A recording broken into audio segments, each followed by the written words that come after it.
عن ابن عباس رضي الله عنهما قال نهى رسول الله صلى الله عليه وسلم عن النفخ في الطعام والشراب. ابن عباس وديتسق رضي الله عنهما ديل اجنو نهي دير بوخ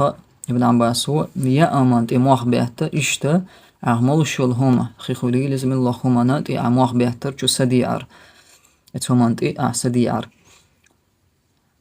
ايضا من اخا يا امانت اموخ بيهتر اموخر دو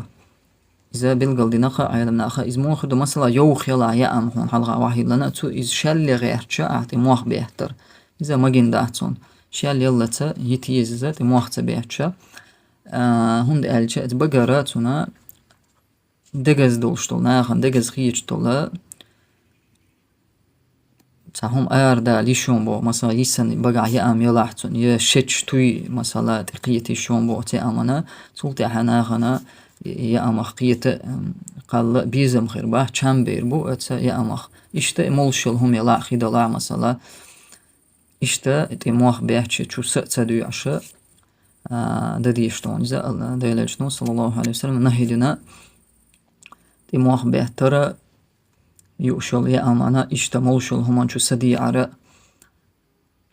هو حديثه ويناه بيدلو بيمر صلى الله عليه وسلم حديث غلق جيتن قوينا يا أم تاني خل ديشتول يا أمي أشخين على رد ديشتولا إشتا هو حديثه ويد إنيستوخا حنت إنيستو ناغن دقز خيجتولا ناغن سديشتول دقز خيجتول هندوي يا أما حقع يا أما انتيحا تام بوچتولا تديشتولا ناخنا دقز خيجتول هم ناخوي جين دولي يشخلر ويعدت دي يشخلر قويتخو حديثه والله تعالى أعلم.